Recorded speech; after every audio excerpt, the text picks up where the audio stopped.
बंधु माने आजिर एही कार्यक्रम को आपण मानकु स्वागत। आजिर एही कार्यक्रमटी तुला राशि व्यक्ति विशेष मानक पई बहुत गुरुत्वपूर्ण अटे, बहुत ही खास अटे। कारण 2026 मसीहार आरंभ ही आपणक पई एक नूतन अध्याय सृष्टि करबाको जाउछि। एही 2026 मसीहार आरंभ ही आपणक पई किछि धमाका हेबाको जाउछि, जहां आपण केबे कल्पना मध्य करि परिबे नाही। किंतु ता पछरे कोन कारण रहिछि से विषय आजिर एही भिडियो रे आमे माने विस्तार भाबरे आलोचना करिबा। तेबे बंधु माने गोटिए वर्ष रे 120 दिन एपरि रही थाए जेतेबेले देवगुरु बृहस्पति बक्री होई थांती।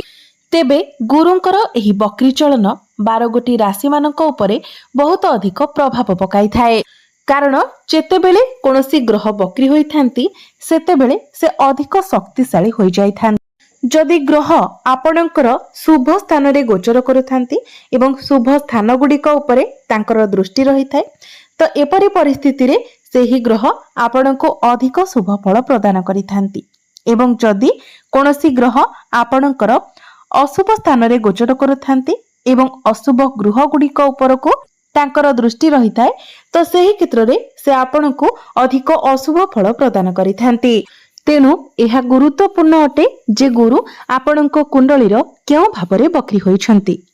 तेबे ता पूर्वरु सर्वप्रथम आसंतु जानि नेबा जे बक्रीर अर्थ कोन। बंधु माने आपण माने समस्ते यह निश्चित भाबरे जानिथिबे जे प्रत्येक ग्रह एक निर्दिष्ट गतिपथरे सूर्य को परिक्रमा करिथांती।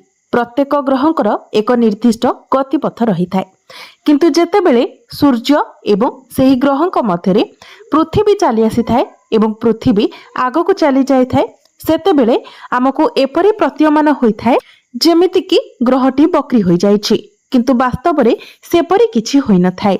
केवल ग्रहंकर गति रे किछिटा परिवर्तन आसी थाए जहा 12टी जाक राशिर व्यक्ति विशेष मानक उपरे गभीर प्रभाव पकाई थाए। तो आजिर एही वीडियो रे आमे माने तुला राशि उपरे आलोचना करिबा।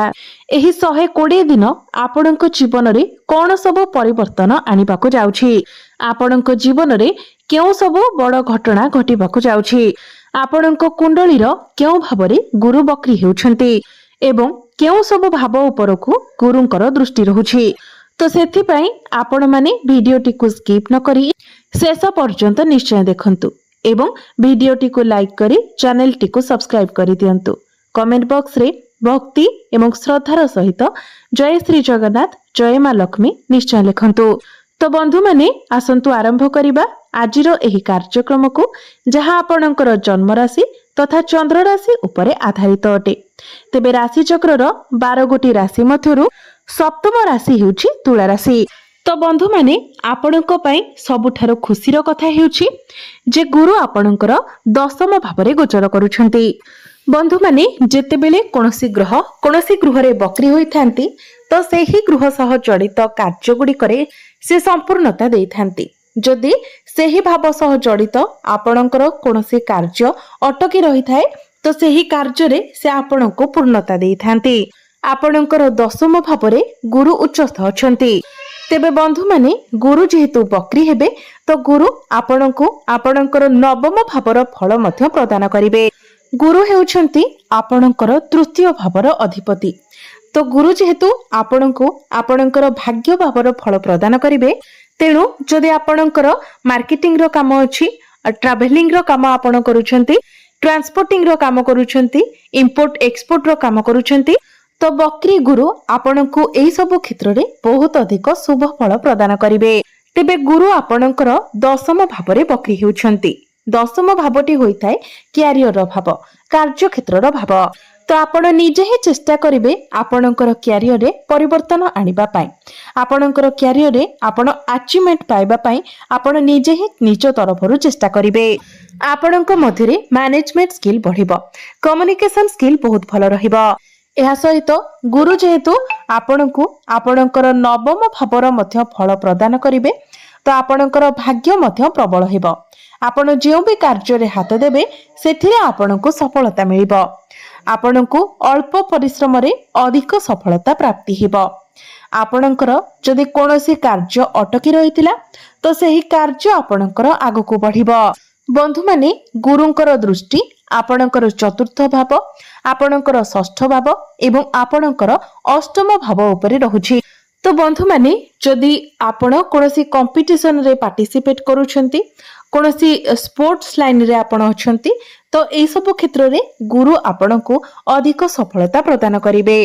कारण गुरुंकर दृष्टि तांकर स्वगृह आपणकर षष्ठ भाव उपरकु रहुछि। तो आपण कंपटीशन रे जितिबा पई निज तरफरु समस्त प्रकारर चेष्टा करिवे। जदि आपणको उपरे ऋण करजर भार बढ़ी जायथिला, आपण ऋण नेइथिले किंतु ऋण सुझिबाको आपण सक्षम होई पारु नथिले, तो एही 120 दिन मध्यरे ऋण करज सुझिबाको आपणको कोनोसी ना कोनोसी बाट मिलि जिवो। अर्थात आपणकर फाइनेंशियल ग्रोथ हेबो, जहा फल रे आपणको उपरे थिबा समस्त ऋण करज को सुझिबारे आपण सक्षम होई पारिबे। कोनोसी व्यक्ति मध्य एई क्षेत्र रे आपणको सहाय्य करि पारंती। बंधु माने गुरुंकर दृष्टि आपणकर चतुर्थ भाव उपरे रहुछि। चतुर्थ भावटी होइथाय समस्त प्रकारर भौतिक सुखर भाव, आपणकर मांकर भाव। तो एही 120 दिन मध्यरे आपण कोनोसी बड़ जिनिस किणाकिणी करि पारंती, कोनोसी प्रॉपर्टी रे डील करि पारंती, नूतन जान वाहन किनि पारंती, नूतन गृह इत्यादि निर्माण करि पारंती। आपण निज घर को कोनोसी लग्जरियस जिनिस किनि पारंती। एवं जदि पूर्वरु आपणकर मांकर स्वास्थ्य रे किछि समस्या रहिथिला, तो आपणक मांकर स्वास्थ्य रे मध्य आपण सुधार देखिबा को पाइबे। आपणकु मातृ सुख प्राप्ति हेबा। जदि आपणकर मां आपणक पई चिंतित रहुथिले, तो तांकर सेही चिंता मध्य दूर होई जिवो। बंधु माने गुरुंकर दृष्टि आपणकर द्वितीय भाव उपरे मध्य रहुछि। द्वितीय भावटी होइथाय कुटुंब एवं परिवारर भाव, धनर भाव, बाणीर भाव। तो बकरी गुरुंकर दृष्टि आपणकर द्वितीय भाव उपरे रहुछि। तो आपण खर्च ठारू अधिक आपणकर संचय उपरे ध्यान देबे। अर्थात आपणकर बद खर्च कम होई जिवो, अजथा खर्च उपरे आपणकर नियंत्रण आसी जिवो एवं निजे आपण धन संचय करिबा आरंभ करिवे। बहुत भाबी चिंती आपण निजर टंका को खर्च करिवे। जो सब खर्च भविष्य में आपण को लाभ प्रदान करिवो, सेही सब क्षेत्र में आपण निजर टंका को खर्च करिवे। गुरुंकर दृष्टि धन भाव उपरे रहुथिबा कारणरु आपणकर इनकम रे मध्य ग्रोथ हेबो। जदि पूर्वरु आपण काहाकू किछि टंका देइथिले जहा आपण को फेरस्त मिलि पारु नथिला, तो एही 120 दिन मध्यरे सेही टंका मध्य आपण को फेरस्त मिलिबार बहुत अधिक संभावना रहुछि। आपणकर बाणी रे मधुरता आसीबो, आपणकर कम्युनिकेशन स्किल बहुत भल रहिबो। आपण निजर बाणी द्वारा अनेक स्थान रे प्रशंसित हेबे। आपणकर अनेक कार्य मध्य आपणकर बाणी द्वारा ही संपूर्ण होई जिवो।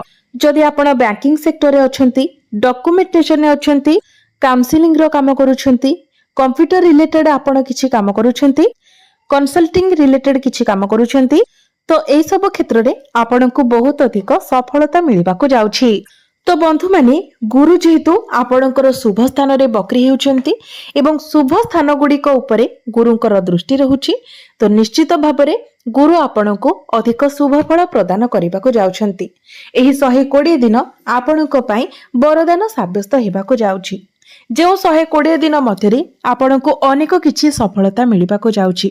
आपणको जीवन रे अनेक किछि बड़ परिवर्तन आसीबाको जाउछि। आपणकर अनेक स्वप्न पूरण हेबाको जाउछि। तो 2025 मसीहा सरिबा पूर्वरु एवं 2026 मसीहार आरंभ समय निश्चित भाबरे आपणक पई बहुत शुभमय हेबाको जाउछि। तेबे गुरु जेहेतु आपणको आपणकर भाग्य भावर मध्य फल प्रदान करिवे, तो प्रत्येक क्षेत्र रे आपणको आपणक भाग्यर साथ मिलिबो। एही 120 दिन मध्यरे आपण कोनोसी बड़ कार्यर आरंभ करि पारंती। आपणक गृह रे कोनोसी शुभ मांगलिक कार्यर आयोजन करि पारंती। कोनोसी धार्मिक स्थान को आपण यात्रा करि पारंती किंबा कोनोसी धार्मिक कार्य रे आपण योगदान करि पारंती। एही 120 दिन मध्यरे आपण किछि बड़ इन्वेस्टमेंट मध्य करि पारंती, जहा भविष्य रे आपणको लाभ प्रदान करिवो। एहा व्यतीत आपणको आपणकर पितांक ठारू मध्य समस्त प्रकारर सहाय्य सहयोग प्राप्ति हेबो। एबे आसंतु जानिबा किछि उपाय विषय जो उपाय गुड़िक करने द्वारा आपण को अधिक मात्रा शुभ फल प्राप्ति हेब। तो सेथिपाई आपण प्रत्येक दिन आपणकर राष्ट्राधिपति शुक्रंकर बीज मंत्र 108 थर जप करंतु। प्रत्येक दिन आपण हनुमान चालीसार पाठ करंतु। प्रत्येक दिन सकाळु आपण ओम नमः शिवाय मंत्र 108 थर जप करंतु एवं जेते पारिबे आपण गौ मातांकर सेवा करंतु। जदि प्रत्येक दिन आपणक पई संभव हेउ नाही तो आपण प्रत्येक बुधवार दिन गौ मातांकर सेवा करंतु। गौ मातांको सबुज चारा खाइबाको दियंतु। आपणको अधिक मात्रा रे शुभ फल प्राप्ति हेब। तो बंधु माने आपणकर जीवन मंगलमय हेउ एहा ही ईश्वरंक निकटरे मोर प्रार्थना।